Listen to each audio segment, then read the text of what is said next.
Bonjour et bienvenue dans ce nouvel épisode de l'atelier d'à côté. Aujourd'hui on pousse les portes du studio de Julie, une photographe talentueuse. J'ai choisi de passer ce moment avec Julie, ce n'est pas seulement pour son métier mais c'est parce que c'est une personne extrêmement inspirante. Ce qu'il faut savoir c'est qu'avant d'être photographe, Julie était fleuriste. Aujourd'hui elle a fait le pari audacieux de se lancer dans la photographie et j'ai hâte qu'elle nous raconte son parcours. Julie est une personne avec qui l'on peut discuter pendant des heures et des heures de mille et un sujets, mais aujourd'hui on va essayer de se concentrer sur son parcours. J'ai pour habitude de créer des trames pour guider mes invités dans l'échange, mais je sais qu'avec Julie, l'échange va être assez aléatoire, mais tout sera à garder. Je pense que vous allez voir, cet épisode va être hyper enrichissant. Je vous invite à partir à sa rencontre tout de suite.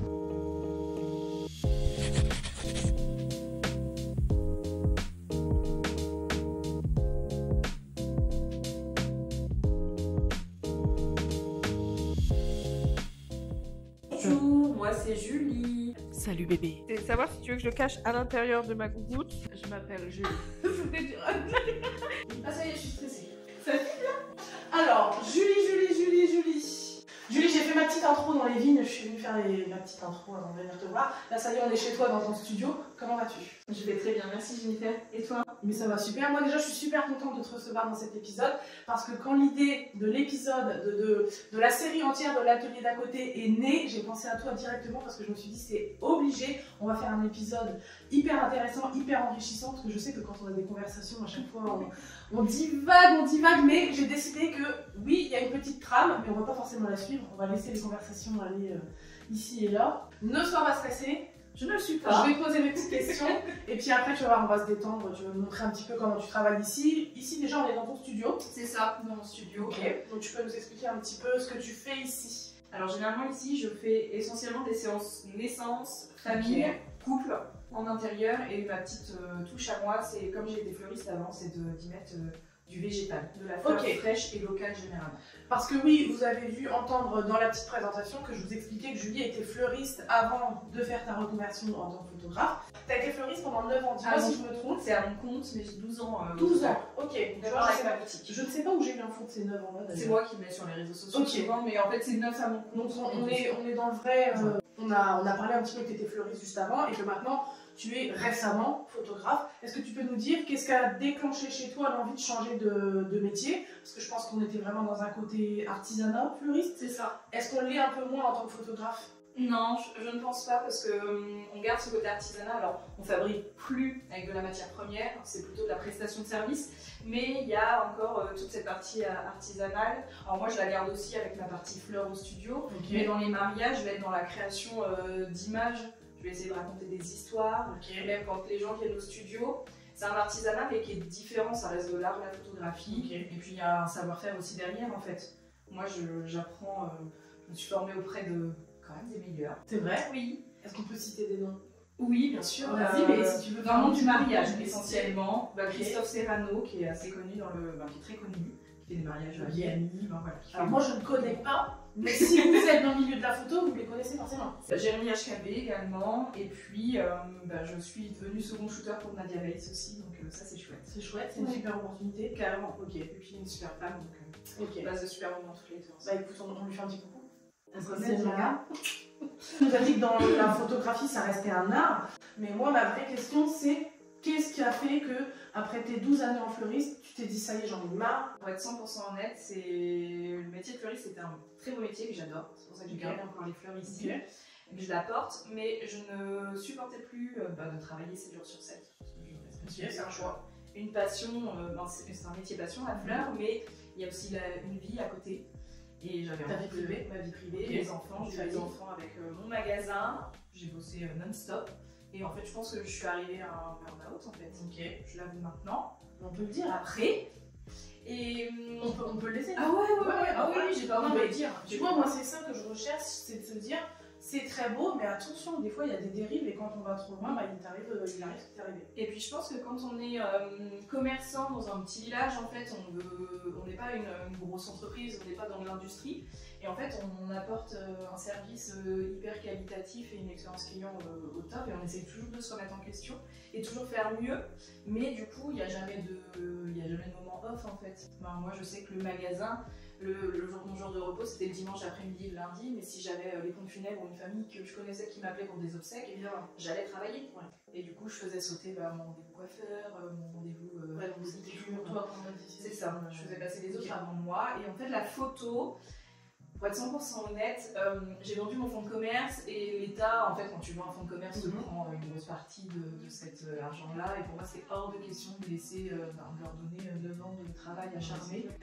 Donc du coup j'ai dit bon bah faut que je me retrouve un nouveau métier et la photo me plaisait, ça faisait des années, en fait c'est tout bête mais quand j'entrais le soir, quand on n'habitait pas ici mais dans mon autre maison, j'avais 20 minutes de route et je voyais le coucher de soleil et du coup la lumière m'a toujours intéressée, m'a toujours plu, j'ai toujours été extasiée devant la lumière, les changements de lumière et tout, mais sans photo en fait. Et en fait je me rends compte que là dans mon métier, la lumière la plus canon, c'est la lumière du matin, le lever du soleil et le coucher du soleil. Donc il y avait déjà un petit début avec la photo finalement. Ça a commencé en fait. J'ai déjà observé la lumière, en fait j'observais déjà beaucoup la lumière. Et puis en fait, je voulais un métier créatif, un métier. Je suis multipassionnée, je fais de la poterie aussi à côté. Donc il fallait que je garde. J'ai vu dans des belles tasses. Tu vas voir dans mes tasses faites main. Mais voilà, en fait, au départ je voulais remonter un commerce mais en ville pour avoir plus d'attractivité. Mais en fait, je me suis sur Reims, sur Épernay, je sais pas trop, mais une des villes les plus proches. Sauf que forcément, j'ai vendu donc une clause de non-concurrence. Ah ouais, okay. J'ai vraiment bloqué en fait Chalon. En fait, j'ai été bloquée à plus de 25 km autour de chez moi. C'est énorme. Donc c'est énorme. Ouais. Donc je me suis dit pourquoi pas ouvrir un concept store. Mais en fait, je ne voulais plus de cette partie commerce. J'adore les gens, j'adore échanger avec les gens. Mais j'avais besoin de retrouver une liberté de quand j'ai pas de clients. Si j'ai fini mon travail, je peux être chez moi et faire autre chose. Tu voulais plus les contraintes d'être dans un lieu avec des horaires. Avec des horaires. Là, t'es vraiment libre de chez toi. Ouais. Ok. C'est pas pour autant que je travaille moins. Ouais. Parce que finalement, j'ai gardé un peu. Ouais, mais t'as une qualité de vie et de travail qui est complètement différente. Donc ça, c'est la raison pour laquelle, c'est le package de raisons qui fait que t'es partie du commerce vraiment lieu traditionnel, on va dire. Traditionnel pour ce côté-là de l'artisanat. Plus de liberté en termes d'horaire, de flexibilité en fait, de dire que en fait si je suis pas dispo un lundi parce que j'ai casé tous mes rendez-vous personnels avec mes enfants ou je ne sais pas, et en fait il n'y a rien ni personne qui peut me changer. En fait mon agenda est bloqué ce jour-là, il est bloqué ce jour-là. Ok. Donc là t'es complètement épanouie aujourd'hui. Oui. Ouais, ça y est. Ça a mis du temps à venir? Oui. C'était dur? Oui. J'ai dû faire un deuil de mon magasin. Ouais. C'est quelque chose marrant de comparer ça à un deuil. Ouais.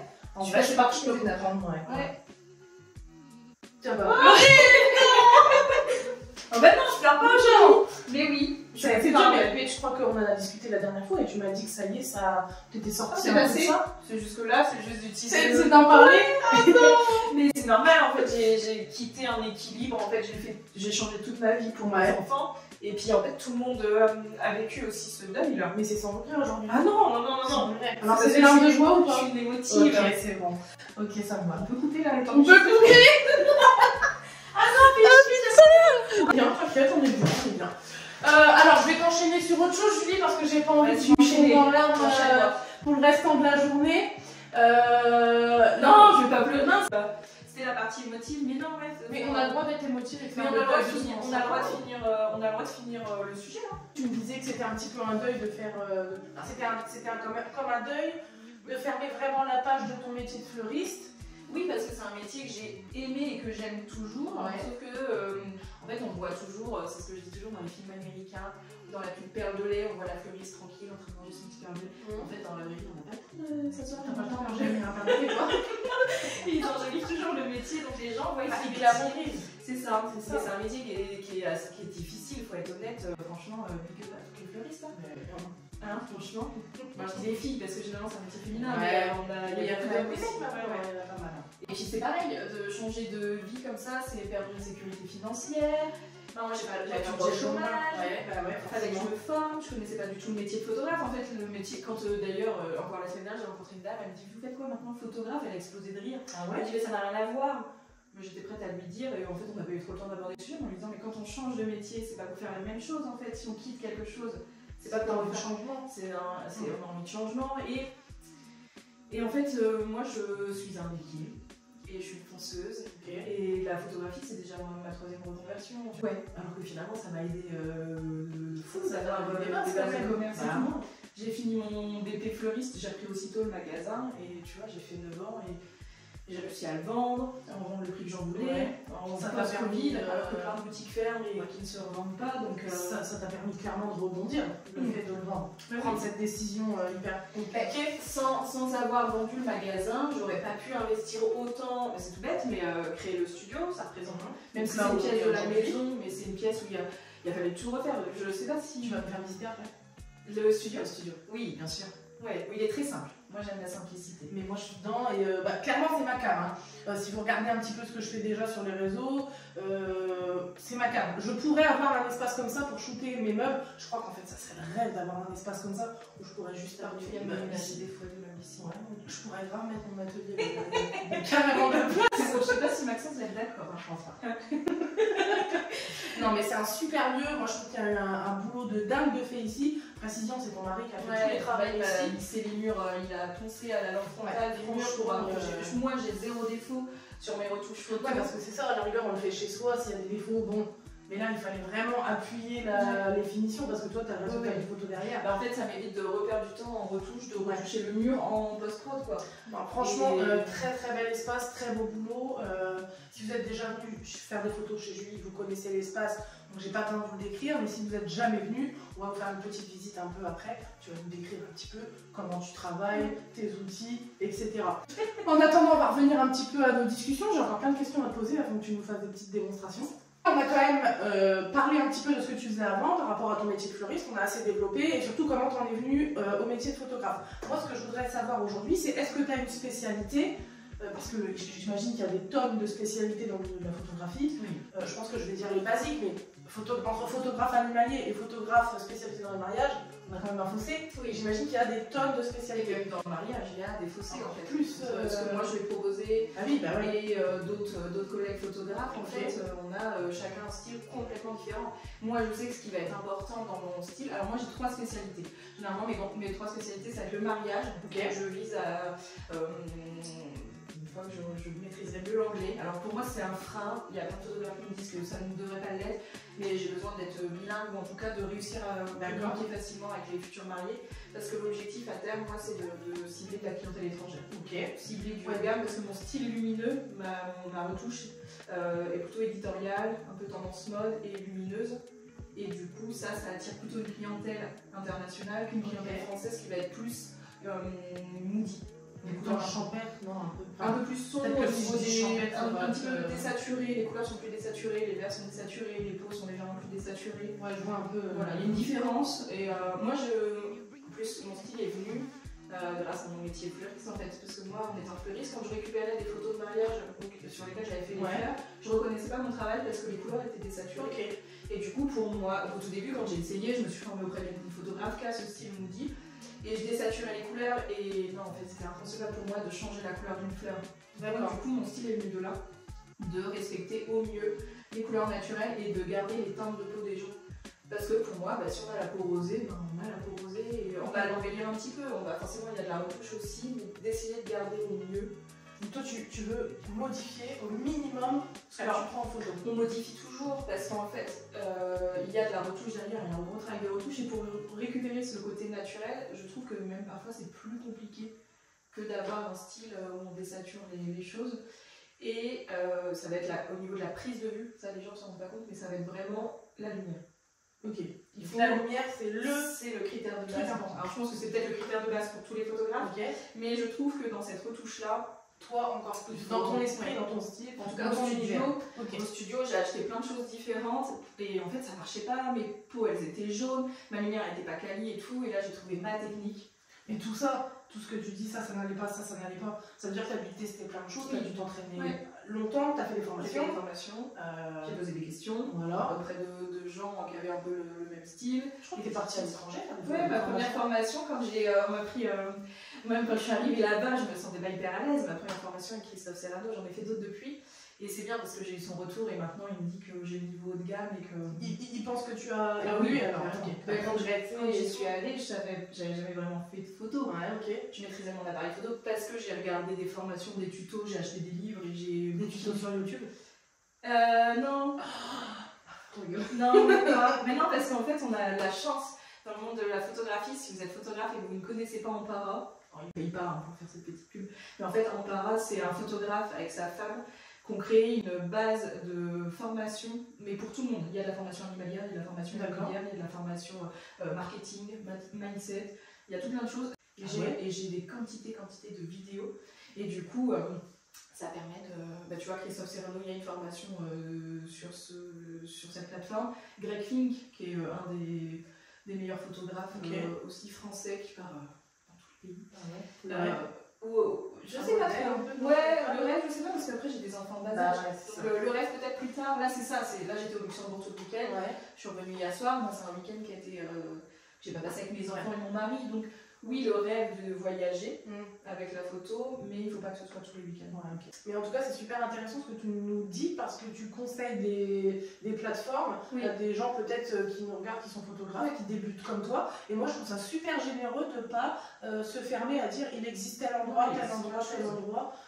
Parce que des fois, j'ai l'impression que les artisans, et moi la première, parce que je sais, j'ai pas toujours envie de dire mes secrets, j'ai pas toujours envie de dire où j'achète tel produit ou tel produit, j'ai pas toujours envie de donner mes secrets, voilà. Et le fait que là, tu donnes comme ça des bonnes adresses comme ça, moi je trouve ça hyper généreux. Et encore une fois, ça montre la bienveillance et l'énergie de cette meuf, quoi, tout simplement. Franchement, il faut rigoler, c'est vrai. C'est toujours dégager du positif, mais ce que tu me disais tout à l'heure, parce que... Oui, après je reste une personne, je pense, honnête et vraie. Je déteste les fausses relations. Je le sens d'ailleurs. Il faut avec moi. Donc du coup, quand c'est ça, je me mets en retrait naturellement et je ne vais pas vers les gens qui me paraissent faux et jouer un jeu. Et ça, c'est pas... c'est vrai que c'est pas dans ma nature. C'est pour ça que ça matche très bien entre toutes les deux choses.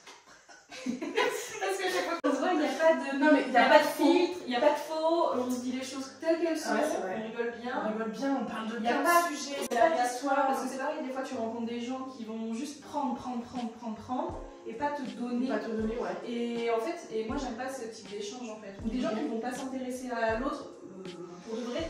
On va poser une question juste pour récupérer de l'info derrière, pour son business, juste pour peut-être se valoriser, voilà, et j'aime pas ce genre de type de relation. Moi j'aime bien quand c'est fluide, moi j'aime bien avec mon banquier, sortir des blagues. Il n'y a que toi qui aime les relations fluides avec ton banquier. Moi mon banquier, quand je vais le voir, il faut qu'on rigole. C'est vrai. Sinon c'est pas possible. Ça casse un peu.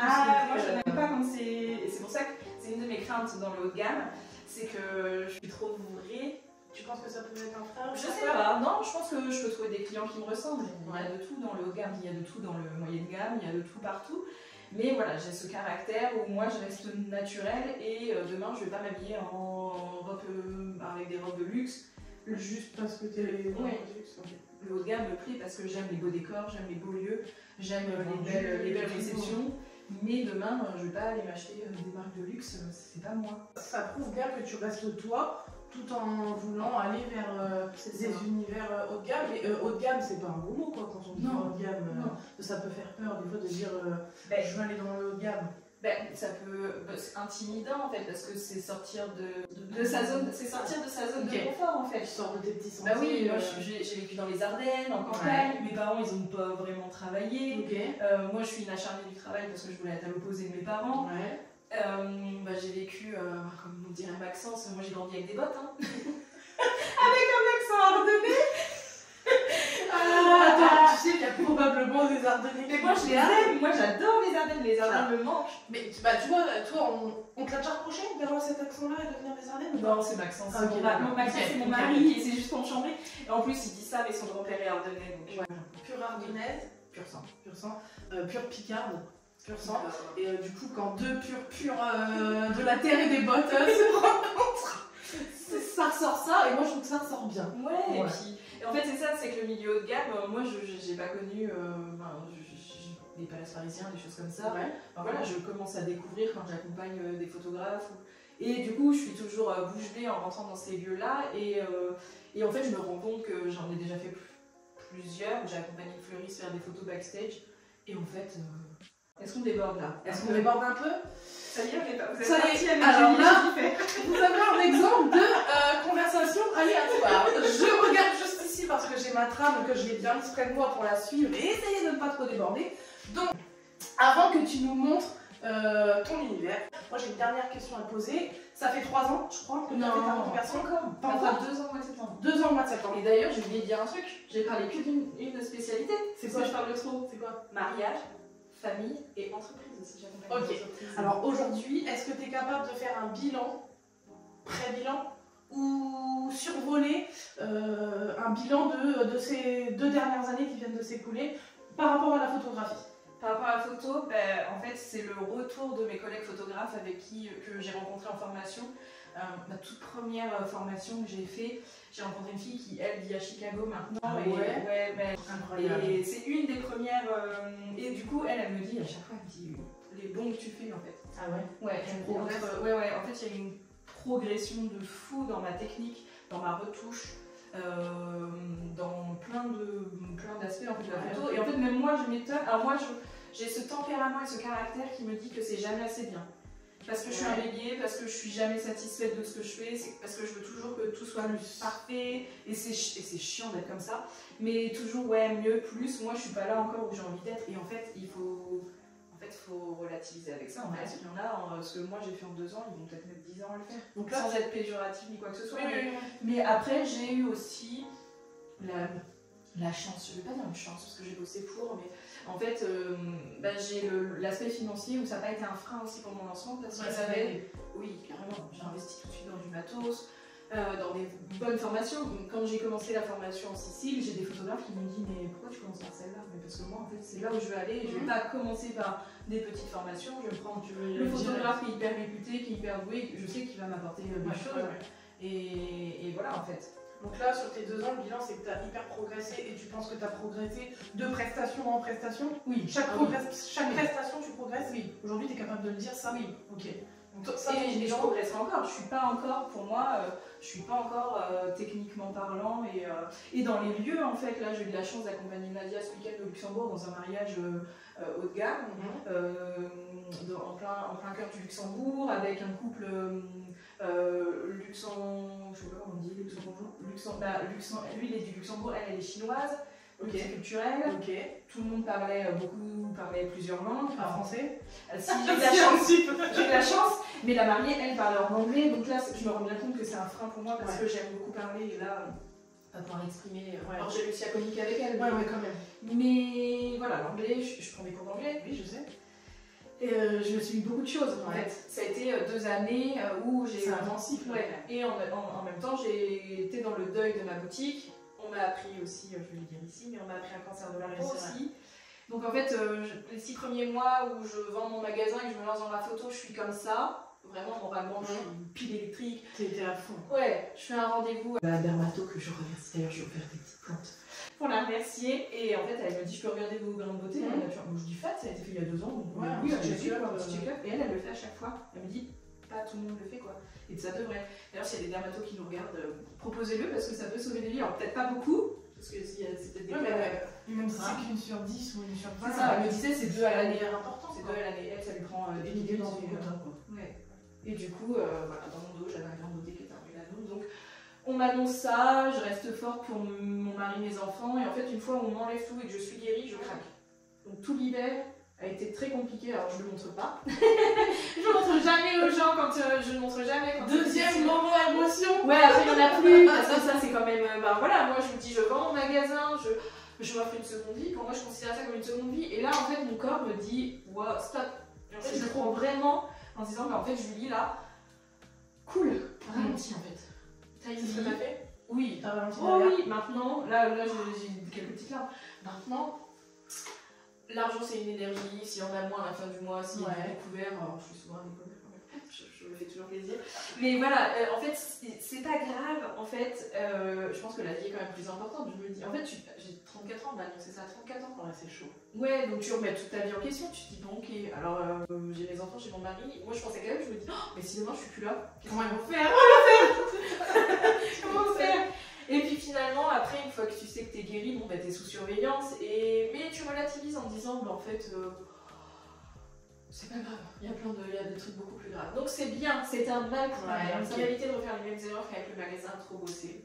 Ouais, Et maintenant, puis, maintenant on va se lever d'ici déjà. Ouais. Et tu vas nous faire visiter ton studio. Allez, il est très simple. Ne vous attendez pas à du matos. Ne l'écoutez pas. Elle sera toujours. Comment dire? Tu minimiseras toujours. Oui. Mais non, il est super bien. On va vous emmener ensuite découvrir ça. C'est parce que dans ma façon de travailler, ce que j'aime, c'est la lumière naturelle et je veux pas des projos partout. C'est surtout ça. Et parce que souvent, on s'attend. Ah bah oui, non mais c'est très bien. C'est ce que tu recherches. Moi, c'est ce que je recherche. Mais souvent, quand on va dans un studio photo, on pense à la photo posée, au fond déroulant, au projo. Ouais, ok. Et en fait, moi, je veux pas tout ça parce que tout ce qui est trop technique, c'est pas moi. D'accord. Moi, j'aime le simple, le naturel. Authentique. Ouais, authentique. Et donc là, je vous ai pas préparé le décor de fleurs parce que ça aurait été gaspillé de la marchandise pour la venue. Comme j'avais pas de séance demain et. Pour moi. Oui, c'est vrai. J'ai pas de séance aujourd'hui et demain parce que la journée était réservée. Donc il n'y aura pas de fleurs, mais vous aurez l'occasion de regarder sur Instagram. Bon, ça marche. Écoutez, on quitte tout de suite ce petit moment et on vous retrouve juste après.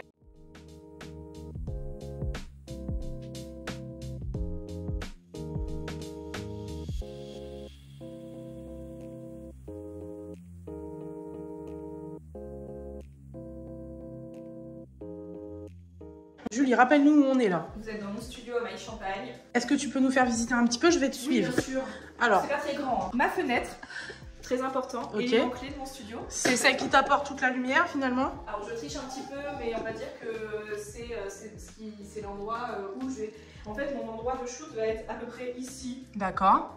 Toute cette partie-là. Parce que tu peux faire tout le tour si tu veux du studio. J'ai pas beaucoup de recul, j'ai pas beaucoup de hauteur sous plafond. Est-ce que ça te convient? On va dire que je fais avec. D'accord. Clairement, si je pouvais avoir un appartement haussmannien. Forcément. Avec ma belle hauteur sous plafond, avec du recul et des sous-bassements comme ça. Mais bravo à mon mari. Ça nous a valu quand même des petites disputes. Hein. C'est vrai? Bah oui, bien évidemment. Non, mais moi je trouve que le travail est dingue, les finitions sont folles. Il est fort. Je pense que des gens qui veulent se lancer dans la photo vont t'envier, c'est sûr. Mais attention, t'envier dans le bon sens, de dire j'espère que ça les motivera. Mais bien sûr, parce que franchement, là, il y a un travail assez dingue qui a été fait. Donc alors, ici, c'est ton spot principal. C'est bon. Alors, en fait, avant que les gens arrivent, alors au début, j'ai testé plein de façons. Au début, j'installais tous mes petits lieux de shoot. Genre, le banc était installé là, le fauteuil était là. Et en fait, je faisais bouger les gens.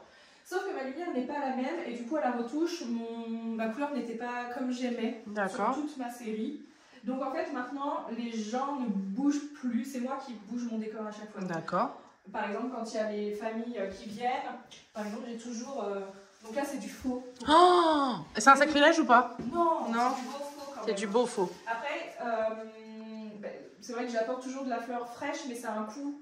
Ouais, ok. Je ne pas sur mes séances photos. D'accord, c'est un cadeau un peu, ok. C'est un cadeau, et je me fais plaisir aussi, parce que du coup, ça me fait plaisir. Mais du coup, j'essaye d'aller dans les cueillettes, ou je vais aussi chez la fleuriste, mais... Bon, j'ai aussi gardé mes fournisseurs et j'ai un fournisseur qui me livre encore donc à mes tarifs prix d'achat, donc voilà, ça permet de... Ça aide. Et puis après, il y a la maraude. Hein. Là, ça va être un spot que je fais toujours, les familles assises ou le couple assis ici avec les fleurs. Ok, par ici, qu'est-ce que tu vas faire? Alors, en fait, après, je déménage. D'accord. Je vais aller pêcher là-bas. Et par exemple, quand j'ai des fleurs, mais Jennifer vous mettra une photo d'un spot avec des fleurs, j'ai ces cubes-là. Qui sont juste ici, ok. J'ai 3 cubes et je vais venir les installer, je vais venir mettre mon fauteuil entre les cubes. En fait, je vais venir mettre mon fauteuil ici. Alors pareil, je suis un petit peu toquée du détail, donc il faut que que ce soit centré. Mon fauteuil soit bien centré avec les sous-bassements. Et puis je vais venir mettre mes fleurs autour. Pour faire comme si c'était une petite arche, comme si les gens étaient entourés de fleurs. D'accord. Ça m'arrive aussi de faire des séances maman-enfant. Donc là, ça va être plutôt des vases avec des fleurs posées au sol où les mamans vont pouvoir s'asseoir par terre avec les enfants parce que les enfants bougent beaucoup. Donc c'est ça que j'adore. Ok. Et ce que je veux dire aussi, c'est que dans mon studio, c'est là, vous avez l'impression que c'est posé, mais j'ai des pépites avec des enfants qui se déshabillent en plein milieu de la séance. Enfin, des bébés qui finissent en couche quand on les change, quand on change de tenue. Et en fait, ils courent dans le studio en couche ou ils tirent leur couche comme ça. Et j'adore. En fait, ça rend la photo hyper vivante. Oui. Ouais. En fait, c'est un studio. Mais moi, je dis aux parents, quand les enfants commencent un peu à grimper partout, je leur dis c'est pas grave. Moi, j'ai des enfants, ils grimpent partout, ils sont très énergiques. Et c'est pas grave. C'est des photos, il faut que ça vive. Ouais. Il y a des photos posées. Et il y a des photos où les enfants vivent. Et je veux que les parents rigolent, je veux que les enfants rigolent, je veux que tout le monde se sente à l'aise. On commence toujours par un petit café ou un petit thé. Et on commence toujours par discuter. Et puis voilà, et après on passe 1 heure. Alors généralement c'est 1 heure, ça peut déborder. J'aime bien prendre le temps avec les gens, discuter. Et les gens ne repartent pas, à part s'ils ont rendez-vous, avant que j'ai moi l'impression d'avoir toutes les photos. Ok, d'accord. Ouais, donc c'est un vrai ressenti. Un peu plus récalcitrant, ce sont des enfants, hein, les enfants s'ils n'ont pas envie, ils n'ont pas envie. Ça arrivé là, j'ai fait une séance naissance il n'y a pas longtemps. Le bébé, dès qu'on le posait dans le petit panier fleuri, il faisait que de pleurer. Ouais. Et j'ai demandé aux parents s'ils étaient disponibles l'après-midi, ils sont revenus l'après-midi. Et ça allait mieux. Ouais, donc c'est une vraie disponibilité. Peu, quoi. En fait, je me sentirais très mal En fait, la maman voulait en plus des photos de son bébé toute seule et on n'a pas réussi. Quand c'est dans les bras, les tout petits bébés, ils sont bien. Il y a des bébés, dès qu'on les pose, en fait, ils veulent pas être posés. Donc là, oui, c'était un peu plus compliqué. Je les ai fait revenir. Après, s'il m'avait dit non, c'est tout, on l'aurait pas fait. Mais voilà. Non, mais c'est bien, c'est un bel échange. Moi, j'utilise le Sony A7 III, c'est un hybride. Ouais. Je suis pour m'acheter le Sony A7 IV pour avoir un deuxième boîtier sur les mariages, c'est toujours plus sécurisant. Sauf que il faut compter un budget de 2500 €, juste pour le boîtier sans objectif. Et après, j'ai 3 objectifs fixes. J'aime beaucoup les objectifs fixes. Je trouve que c'est plus qualitatif que du zoom. Donc là, c'est le 50 mm que j'ai, 1.4 de chez Sigma Art. J'achète tout chez Sigma Art, comme ça, j'ai pas de différence de couleur derrière. Ah d'accord. En post-production. Et j'ai un 35 mm également, 1.2. Donc ça veut dire qu'il ouvre très très fort, donc ça veut dire que je gagne en lumière, en luminosité. C'est mon objectif chouchou parce que j'ai un bokeh pour les photographes qui sont de quoi. Faut que tu nous dises. C'est le flou d'arrière-plan. D'accord. En fait, ça va détacher ton sujet et du coup, tu vas avoir une texture de peau. C'est comme un zoom. En fait, au 85, si je te prends ici, je te vois pas. En fait, je vais voir que tes yeux et ton nez. Je suis même pas sûre de pouvoir faire ma mise au point parce que je serais trop proche de toi. Le 85, c'est vraiment mon chouchou pour faire du détail. Et j'aimerais bien encore m'acheter un 24-70 parce que des fois t'as besoin de zoomer.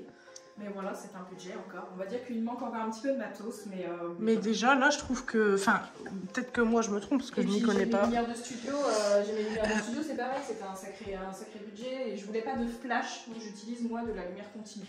Faut que tu nous dises ce que c'est que ça parce que je sais qu'on va se poser la question. Alors ça, c'est un diffuseur. Ok. Mais il ne me convient pas. Du coup, il est là, mais en fait, il a une belle utilité dans mon studio. C'est qu'il permet. Donc, j'ai acheté ça cher, je m'en sers pas, mais il le cache au bazar. Ah, d'accord, c'est vraiment ça l'utilité. Du coup, mais regardez. Qu'est-ce qu'on peut mettre dedans? Du bazar? Et du coup, du bazar. Mais non. Normalement, on met les lumières dedans. Mais incroyable. Au moins, on reste sur quelque chose de propre. Ok. Mais c'est pour les personnes qui aiment les textures, les couleurs de peau un peu jaunes. Ouais. En studio, c'est un très bon outil. D'accord. Sauf que moi, c'est pas cette retouche-là que je veux avoir. Bon, après là, la light, c'est la mienne. Moi, je suis une petite joueuse. Mais par contre, derrière, est-ce qu'on a des lights? C'est quoi? C'est des lumières, des projos? Ça, c'est des projecteurs qui simulent la lumière naturelle. D'accord. Et donc, tu en as 2. Très puissantes. Faire attention, j'ai brûlé ma fenêtre avec ça. Oui, effectivement. Ma fenêtre a fondu, donc faire très attention. Ok, et donc là, on a tes bases. On a mon matériel studio. Ah oui, parce qu'après, tu as ton matériel bureau. Matériel bureau qui est différent. Mon ordinateur, ma tour. Ouais, ok, d'accord. Et puis, en extérieur, ça va être principalement mon appareil photo, mes objectifs, le drone. Je suis encore en apprentissage avec le drone. Et la petite Osmo Pocket aussi de chez DJI. Ok, d'accord. Moi, je trouve que t'es quand même pas mal équipée. Ouais, je suis pas mal équipée. Alors, donc là, on est sur une petite démonstration de Julie au travail. Donc la priorité pour moi, ça va être d'allumer mes lumières, donc mes projecteurs que vous avez vus, pour essayer mes réglages et voir si au niveau des réglages, on est top. Donc je vais vérifier la vitesse, les ISO, et puis l'ouverture, fermeture de mon objectif en fait, pour faire plus ou moins entrer de la lumière à l'intérieur de mon appareil. J'essaie de parler le plus simplement possible et le moins technique possible. Et là, du coup, on a pris comme modèle, parce qu'on n'a pas de modèle, on a pris un petit pot de fleurs, des fleurs, ouais. Le bouquet. Et du coup, tu vas nous expliquer un petit peu comment tu vas le prendre en photo et pourquoi tu vas le prendre plus comme ci ou plus comme ça. Alors, après, il faut savoir que pour les fleurs, il y a toujours un sens de lecture. Quand vous achetez des fleurs, que le fleuriste vous prépare un bouquet, vous avez des centres de table pour un mariage, il y a toujours un sens de lecture. Toujours bien demander au fleuriste. En tout cas, pour le bouquet de mariée, ça a une importance. Parce que souvent, il y a plein de photographes ou de mariés qui portent le bouquet à l'envers, donc c'est dommage parce que les photos sont pas exploitables par un fleuriste et c'est pas comme ça qu'il a été conçu. Donc moi la priorité là, quand j'ai des gens, c'est déjà de les installer, de savoir en priorité s'ils se sentent à l'aise, s'ils sont à l'aise. Généralement ils disent que non parce qu'ils j'avais l'habitude de poser, mais je leur demande s'ils se sentent à l'aise physiquement quand ils sont assis par exemple dans le fauteuil. Là pour ma fleur, moi ce que j'aime bien c'est être toujours parallèle à mon mur. Finalement j'aime bien moi faire des prises de vue droit, j'aime pas avoir mes murs penchés, mais ça c'est moi ma façon de... C'est ta façon de travailler, oui, c'est ton univers. Qui vont shooter de biais comme ça, qui vont adorer avoir la perspective du mur. Moi c'est pas du tout ce que j'aime. J'aime bien quand c'est carré, droit, quand à la post-prod je vais redresser mes murs.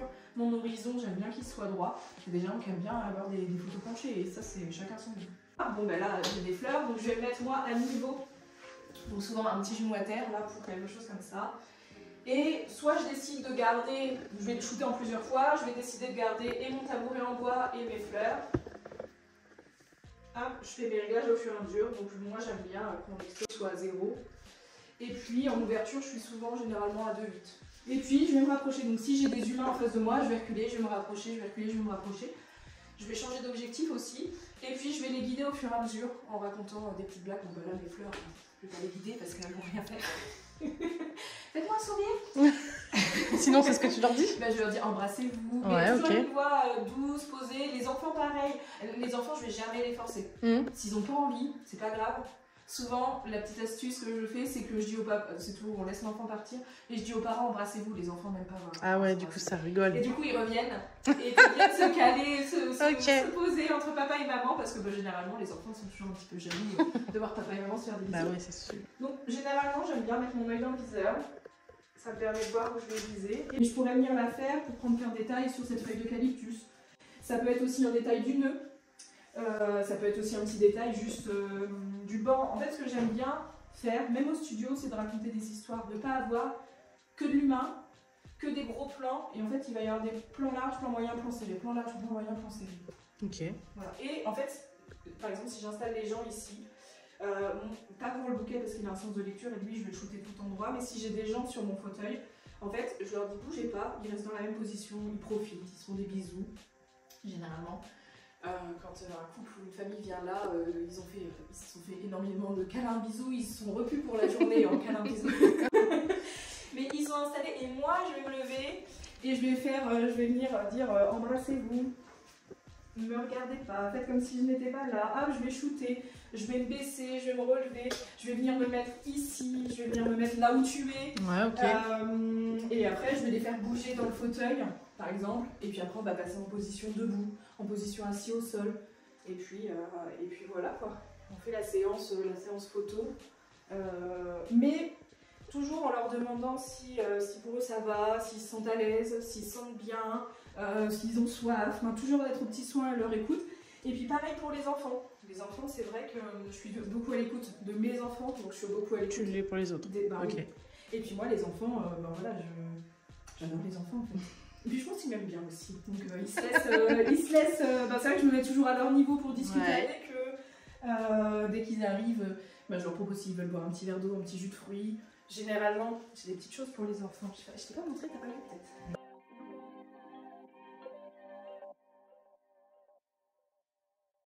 C'est valoriser l'humain. J'avais pas envie de reproduire un appartement, parce que si les gens veulent des photos d'un appartement, en fait je vais chez eux, je me déplace aussi à domicile. Ici, je voulais que ce soit l'humain qui soit valorisé et pas surchargé de décor en fait, que ça reste quelque chose de naturel. Donc quand l'enfant est avec la poussette et le nounours qui est à l'intérieur, ben, je vais venir faire des gros plans sur ses mains, sur quand elle est de dos, ou faire des photos des fois un petit peu floutées en fait, parce qu'elle va courir vite. Du coup c'est joli aussi de les avoir en noir et blanc et d'avoir l'enfant qui est flouté finalement, parce qu'on voit le mouvement. On s'y reprend des fois plusieurs fois parce que j'aime bien moi qu'elle soit dans l'axe de mon mur. Et des fois ça part en diagonale et c'est trop drôle. Ou des fois t'as les parents, là c'est une photo que j'ai fait, la maman était au sol et la petite fille elle a pas voulu aller voir sa maman, mais c'est rigolo parce que la maman est assise là et tu vois la fille courir comme ça et la maman elle lui tend les bras et sa fille passe à côté d'elle. Mais j'adore parce que du coup c'est vivant quoi. Moi j'adore t'écouter parce que t'es passionnée. Oui, Mais je te jure, c'est un truc de ouf. Et tu vois, des fois, on me dit, Jennifer, quand tu parles de ton taf, on te reconnaît pas, t'es passionnée. Et je comprenais pas ce qu'il voulait dire. Et là, le fait de t'écouter et de te regarder, je comprends ce que les gens disent quand ils disent tu changes de visage, mais pas en négatif, mais on sent que tu es passionné par ce que tu racontes. Mais, en fait, j'ai mis du temps parce que j'y connaissais rien à la photo. Parce que je pouvais, avant dans mon magasin, les clients savaient à quelle heure ils rentraient, mais ils savaient jamais quand ils allaient repartir. De ton magasin? Dans mon magasin, parce que je parle beaucoup et les gens parlent beaucoup aussi. Et j'étais passionnée de planter de fleurs. Et du coup, j'avais peur de ne pas retrouver cette passion-là dans la photo parce que j'ai moins de choses à dire, j'ai l'impression, même sur les réseaux sociaux. Parce que je ne fais pas des séances photo tous les jours, donc, alors que le magasin, j'avais des clients tous les jours, je recevais quoi qu'il arrive, même si j'avais pas de clients, je recevais de la fleur tous les 2 jours, je composais des choses tous les jours. La photo, c'est différent, mais plus j'avance, et oui, plus je suis passionnée, et je suis passionnée par les gens aussi. Moi, la famille, c'était le début finalement de la photo. Il y a le mariage, parce que j'étais fleuriste et que le monde du mariage, j'ai toujours aimé. Mais la famille, créer des souvenirs. Moi, j'ai pas de photos de moi avec mes parents étant petite. Toi, t'as envie de laisser des preuves. Ouais, en fait. Ça aide à grandir. Ouais. En fait, la photo, c'est la mémoire. C'est comme les livres. Pour moi, c'est inconcevable de jeter un livre à la poubelle. C'est hors de question, c'est la mémoire, en fait. Si on sait ce qui s'est passé si en 2025, on sait ce qui a existé il y a 100 ans, c'est grâce aux livres, c'est grâce aux écrits, c'est grâce aux vitraux, c'est grâce à l'artisanat, finalement. Les meubles. Et du coup, en fait, les meubles, remplis d'histoire. C'est une époque. Et tu vois l'évolution. Les photos, tu as les débuts avec l'argentique, tu as les photos en noir et blanc. Il y a une évolution et en fait, ça permet de connaître ce qui a existé. En fait. Toi, c'est ta manière à toi de laisser la trace, c'est de cette manière-là. Ouais, de laisser une trace. Oui, et puis en fait, que les gens aient des souvenirs d'eux et de leur vie de famille. Et moi, je trouve ça tellement. Moi, j'adore. Avec mes enfants, regarder, nous replonger, même des fois c'est que les photos du téléphone, de me replonger en me disant des petites vidéos. Dans les souvenirs. Et en fait, c'est mais oui, c'est vrai que t'avais pas de cheveux, ou t'avais mis des gâteaux partout, t'avais du chocolat partout sur le visage. En fait, notre cerveau il oublie au bout d'un moment tout ça. Et ça te les fait revenir. Oui. Ok. Ouais. Nostalgie. C'est oh là là, je me sens tellement professionnelle. Attends, moi j'étais là en mode à l'ancienne, faut regarder dedans déjà ou pas? Et là il est allumé, il est complètement déréglé. Là t'as une photo noire. Pourquoi je suis en noir? Parce que j'ai un cache? Pourquoi c'est noir? Parce que c'est pas réglé. Bah ouais, mais comment ça? T'as zoomé à mort au moins, non? Non, il n'y a pas de zoom. T'es en ouverture, t'es fermé à F16. Ça veut dire que t'as pas de lumière qui rentre dedans. Regarde. Ah oui, t'as une petite. Non, toi aussi. On est en train de blotter. Regarde, attends. Là, t'as une molette qui gère ton ouverture, ta fermeture. Alors attends, parce que comme je l'ai toujours dans cette main-là, on est en train de graisser mon appareil photo. Oh, là, la petite molette. Ok. Attends, je suis en train de mettre. Ah là là, la cracra. On est en train de tout. Attends. Là, t'as un truc, ok. Pourquoi je fais ça, là? Putain, pourquoi c'est tout noir? Attendez. Là, t'as mon appareil photo. Ouais. Parce que pour être photographe. Ah, c'est plus noir. Eh bah. En fait, pour être photographe, il suffit juste d'appuyer sur un bouton. Ouais. Souvent, c'est ce que les gens disent, c'est facile. C'est facile, on appuie juste sur un bouton. Donc là, je t'ai donné l'appareil photo pas réglé. Ok. On est d'accord que c'était bizarre. Bah, qu'il y avait un cache. Bah là, t'as remis tout noir. Ok. Donc là, en fait, quand tu fais de la photo, t'as 3 points importants. Ok. T'as l'ouverture. Donc là, en fait, c'est de l'autre côté. Okay, si tu es là, tu vois. Regarde. Ah, ok, d'accord. Je peux pas vous dire ce qu'elle a dit. T'as de la chance, t'as pas de micro. Plus tu vas fermer, plus ton... Oh, je suis très nulle en explication, je ne suis pas prête de donner des Et moi, je comprends pas. très pédagogue. Je comprends rien. Là, Mais pas parce que tu m'expliques, hein, parce que c'est du charabia pour moi. Mais en fait, il faut te montrer en image. Ouais. Là, regarde. Un 4, machin, tout ça. Regarde. Attends, je suis embarquée. Avec moi. On va faire là. Tout à l'heure, je t'ai donné l'appareil photo. Tu l'as pris, c'était tout noir. Ouais, c'est tout noir, ouais. Tu t'es dit, oh, je me sens professionnelle et tout. Il y a un cache et tout, t'étais complètement perdu. Non, mais à mort. Donc, en fait, t'as 3 réglages qui sont assez importants pour la photo. Ouais. T'as l'ouverture. Là, je suis ouverte. Vous voyez? Donc ça, c'est ce qui va permettre à la lumière de rentrer dans mon capteur. Je maîtrise ma technique, mais de l'expliquer pour moi, c'est toujours plus compliqué. Donc il y a 3 éléments importants quand on est photographe à maîtriser. C'est le triangle d'or. Je crois que ça s'appelle comme ça. Ok. Le triangle d'exposition. Je n'ai plus le terme exact parce que je suis très nulle. C'est comme... C'est comme une citation. J'ai toujours un début et la fin n'est pas la bonne. C'est la fin d'une autre citation. Bref, ça c'est du Julie. Vous avez l'ouverture. Vous avez la vitesse. La vitesse, elle va se situer sur votre écran. Ça permet de... c'est la vitesse à laquelle la lumière elle va rentrer dans votre capteur. Et vous avez aussi les ISO. Les ISO, l'avantage c'est que ça permet, quand vous êtes dans une pièce un peu plus sombre, vous pouvez monter en ISO, ça veut dire que vous pouvez récupérer, faire entrer un peu plus de lumière. Mais plus vous montez en ISO, plus vous perdez en qualité finale de photo. Donc, il faut toujours faire attention en utilisant les ISO. C'est pas ça qu'il va falloir prioriser. Donc là, Jennifer, est-ce que je la mets en difficulté ou pas? Non. Comment ça, non? Mettre en vertical ou en...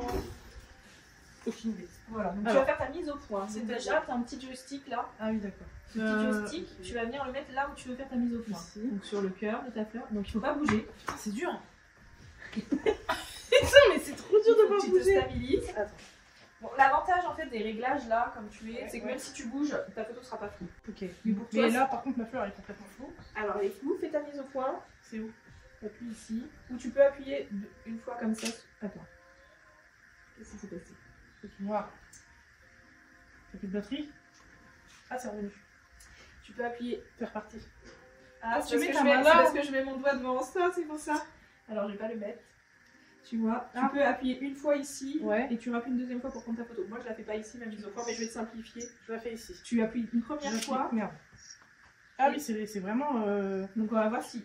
Attends. Et on va voir si elle est full ou pas, parce que j'ai l'impression que la mise au point, ton appareil photo, il n'arrivait pas à la faire. Bon, est-ce qu'elle est réussie cette photo? Ça, c'est ma photo? Bon, je montre la photo de Jennifer. Faut qu'on voit ça parce que. Est-ce qu'elle est réussie sa photo à Jennifer, sa mise au point? Ah ouais, non, c'est complètement fou. Bon, c'est un échec, hein, clairement. C'est un problème de mise au point. Faut bien. Alors, ça arrive aussi, moi aussi. Hein. Je loupe aussi des photos et tout photographe. Un photographe qui vous dit qu'il réussit toutes ses photos, ce serait un gros menteur. Ok, d'accord. Désolée pour les photographes qui disent qu'ils réussissent toutes leurs photos. Donc en fait, non, il faut vraiment que les réglages tout soit bien calé. Après, il y a des loupés, hein. Il y a des photos floues, il y a des photos... En fait, c'est ce que je veux aussi peut-être vous faire passer comme message. Il y a des loupés quand on fait de la photo et je pense que c'est normal et en fait, ça s'apprend. Moi, j'en loupe encore et c'est pas grave. Et en fait, l'idée, c'est de sortir les meilleures photos sur une série. Il est 13h, j'ai faim. On va aller manger et on se retrouve après pour un petit bilan. On va vous emmener quand même avec nous au restaurant et puis on se retrouve tout de suite juste après. Allez, ciao, à tout à l'heure.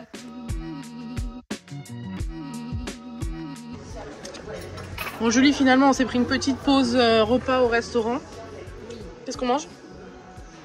Mon burger frites bien sûr. On va manger un petit peu là. Et après on va faire un petit point sur le restant de la trame qu'on a écrit. Allez, bon appétit.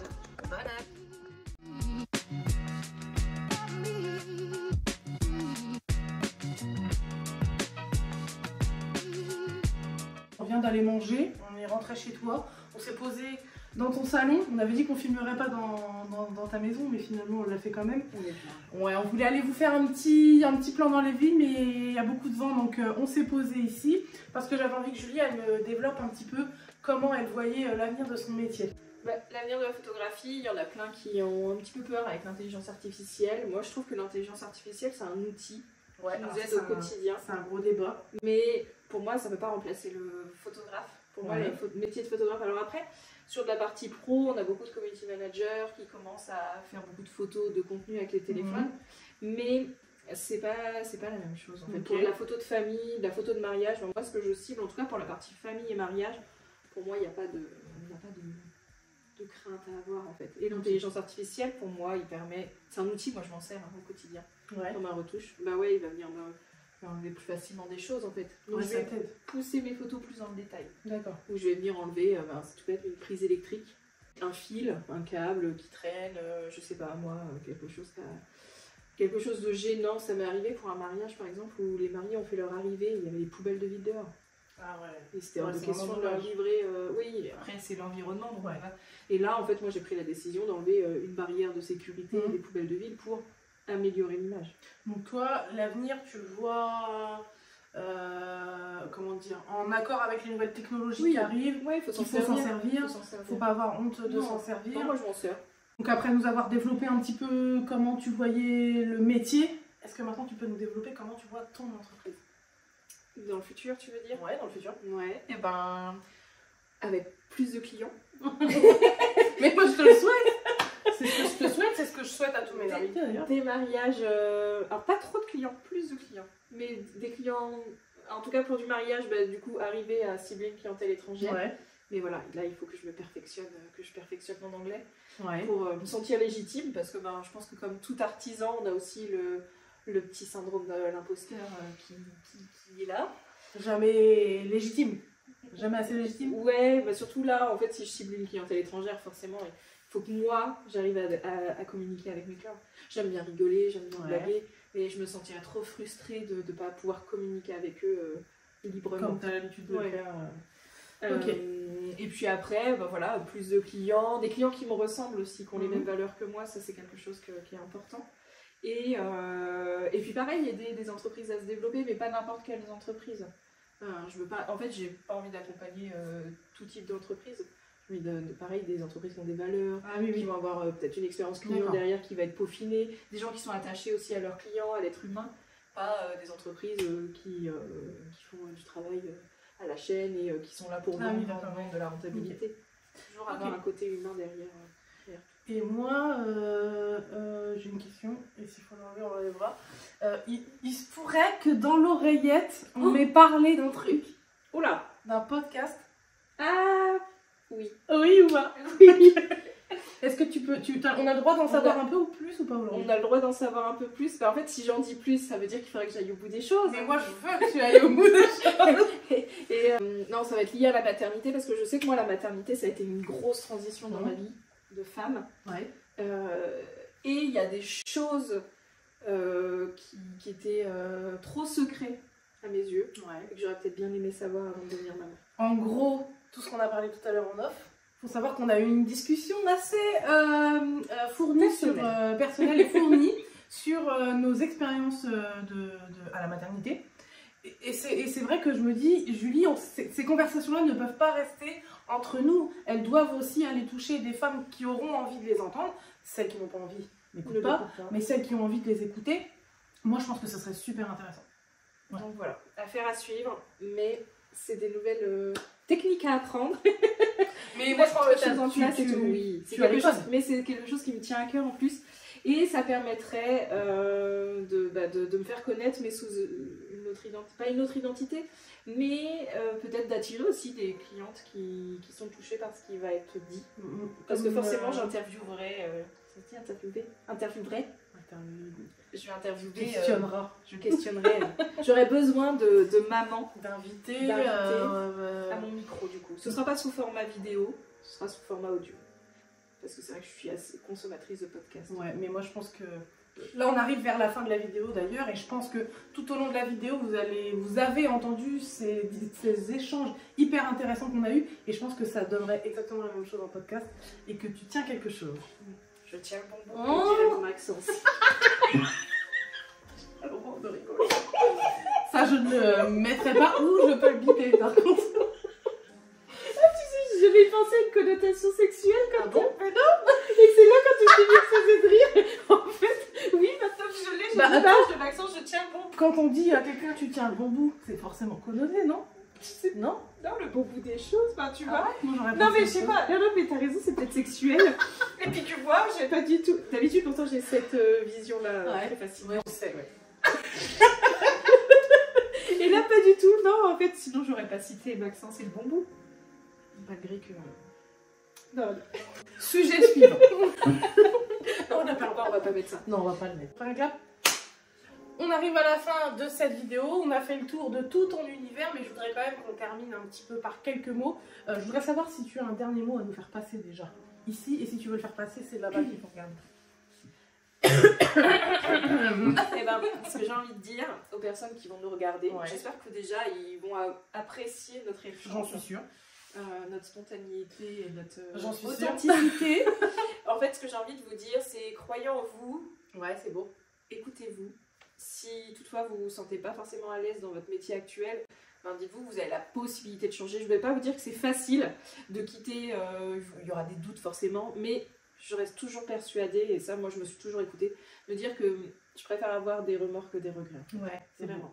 c'est bon, je vais pleurer. C'est vrai? Non mais vraiment premier degré, c'est... Bah oui, moi j'ai pas envie d'arriver en fin de vie et de me dire mince, j'avais envie d'être fleuriste et pourquoi je l'ai pas fait quoi.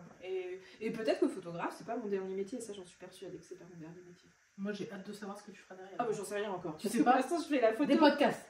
Non, Pas j'ai pas que. envie que ça fasse. Tu veux que ça devienne quelque chose d'officiel. Non, Ouais. j'ai pas. Non, c'est pas. Non. En fait, j'ai fait un burn-out avec mon premier métier qui était passion. J'ai pas envie de revivre ça. Et du coup, si j'ai des passions comme la poterie, je sais que avant ma retraite, je passerai un CAP de céramiste ou de poterie. Je sais pas comment on dit. C'est un CAP de céramiste.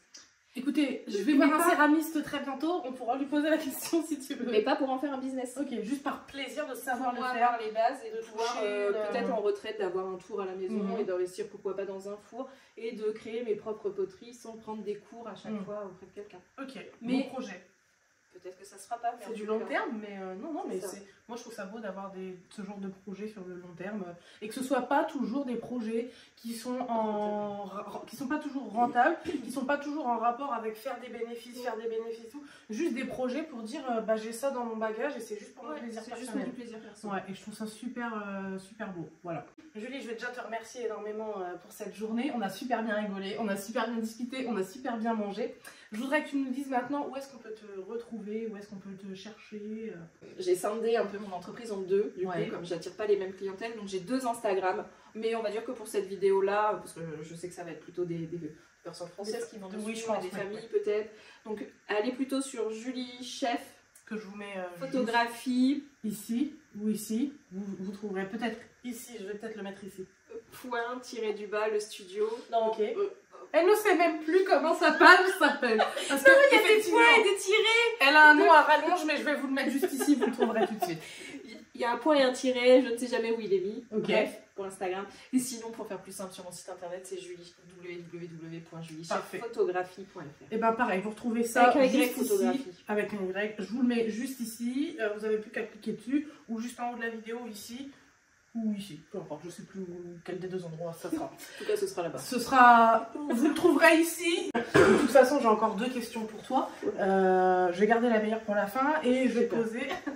Là, je vais te demander ton ressenti par rapport à cette journée-là. Qu'est-ce que t'en as pensé? J'ai adoré. Bon, je savais très bien quand j'ai mis faire ma parler de ce projet. Ouais. En fait, je la suis dans tous ces projets parce que j'adore. J'adore. À la seconde. Non mais c'est vrai, à chaque fois qu'elle me dit j'ai un nouveau projet, je dis mais raconte. Je crois qu'en plus, je connais, je sais des choses avant tout le monde et ça me touche. Ouais, c'est vrai. Parce que du coup, j'ai une pression quand même. Hein, C'est vrai. Il va se passer un truc pas très bientôt pour vous. Dans très longtemps, mais bientôt pour nous. Mais bientôt pour nous, avec Julie, quelque chose que Julie travaille avec moi sur quelque chose et j'ai énormément hâte de vous en parler, mais ce n'est pas le moment. Aujourd'hui, on parle de toi. Non, franchement, c'est cool. En tout cas, moi, je suis très contente de la confiance que tu m'accordes. Et t'es une belle rencontre, c'est vrai que je sais plus, je crois que la première fois, c'est grâce à cliente, ma copine, qui Marie-Laure. J'ai découvert ton travail dans sa boutique de fleurs. Ah oui, le grand meuble noir, c'est bon. Tapisserie mais moi, il faut me parler des meubles pour que je me rappelle des clients. C'est comme ça que je t'ai découvert et j'ai adoré. J'ai dit, moi aussi, je veux des meubles. Et du coup, c'est comme ça qu'on s'est rencontrés. Ouais. Et on a presque des liens de parenté. Oui, alors c'est nos maris, finalement, qui ont des liens de parenté. Sans le savoir. Sans savoir. C'est un truc de fou. C'est fou. Et du coup, c'est vrai qu'on a toujours des trucs à se raconter. Après, tu as fleuri mon mariage. C'est vrai. Mais ça, je vous en parle au début de la vidéo, mais c'est juste qu'elle ne le sait pas encore. Et j'ai mangé à la table d'honneur. Ah oui, c'est vrai. Qu'est-ce qu'il y a eu? Il y a eu ta reconversion et tu es venue faire des choses à l'atelier. Et là, c'est vrai que 2025, c'est un projet pour nous aussi, toutes les deux, et qui sortira plus tard. C'est ça. Et une sortie de zone de confort pour toutes les deux, je pense. Ah bah complètement. Enfin, en tout cas, pour ma part, complètement. Pour moi aussi, parce que c'est quelque chose que j'ai encore pas eu l'occasion de faire. Ça va être trop hâte. Je crois qu'on en a déjà trop dit parce que je déteste spoiler et que c'est frustrant quand on dit on a un projet mais on peut pas le dire. Oui, mais ils peuvent attendre jusque 2018. Pareil, 52. Voilà. Écoutez, on a fait le tour, je pense. Ouais. Ah non? Non, il reste une question. Il reste une question pour toi. C'est une tradition dans l'atelier d'à côté. Je demande à mes invités en fin d'épisode quel art ou quel artiste ou quel artisan ou quelle personne inspirante ils aimeraient voir faire l'objet d'un épisode de l'atelier d'à côté. Et aujourd'hui, je te pose la question, Julie. Est-ce que tu as réfléchi? Oui, j'ai réfléchi. Elle n'est pas au courant. C'est vrai. Est-ce que tu as une petite C'est une idée, fille? toi? C'est une fille. Ok. Et ben je me dis pourquoi pas aller là où j'ai découvert tes premiers meubles. Ouais. Enfin, bah, en tout cas ton travail. Ouais. Chez Brindille, une fleuriste. Ok, cool. Et je vois qui c'est du coup parce que c'était une de mes clientes. Et tu penses que là elle regarde la vidéo et qu'elle va s'entendre, qu'elle va voir ou pas? Bah je lui dirais qu'elle la regarde. Ça va être drôle alors. Ouais. Ok, bah écoute, avec plaisir. Moi j'ai pas encore de fleuriste dans mes invités. C'est vrai que là on a la programmation déjà sur plusieurs mois jusqu'au moins la fin d'année 2025, je pense. Et tu vas pas t'ennuyer avec Marie-Laure. C'est vrai? Oui. Est-ce qu'elle discute autant que toi? Elle discute beaucoup. Et elle est loufoque aussi, elle est très originale. Mais moi, c'est ce que je recherche de toute façon dans les... Quand je viens vous voir faire un épisode, il faut pas avoir peur d'être naturel et d'avoir de la gouaille. Tu me dis tout à l'heure, c'est quoi avoir de la gouaille? C'est juste échanger, ne pas avoir de tabou, ne pas avoir peur de la caméra. La première heure, on est un peu stressé. Franchement, après, on l'oublie. Tu l'as oublié ou pas la caméra? Je sais pas. Non, franchement, non. Oui, je pense que je l'ai oublié. Non, mais franchement, c'est vraiment très cool. On n'aime jamais trop se voir... C'est vrai, je pense que le travail aujourd'hui c'est plus difficile de la création de l'épisode. Parce qu'après moi je m'en vais, toi c'est terminé pour toi. Moi après, il y a ma partie préférée qui arrive du montage, où là il y a beaucoup de travail, mais ça donne ce que vous avez vu aujourd'hui. Donc écoute, nous on va leur dire au revoir, je pense, parce que de toute façon, en tout cas. il est 17h40, il est 16h44 et on avait prévu d'arrêter à 17h. Avant 17h. Avant 17h. Donc là, on va vite remballer les micros, les caméras. On va aller rechercher nos enfants. Moi, je vous dis à dans un mois pour le prochain épisode de l'atelier d'à côté. Ciao! Ciao!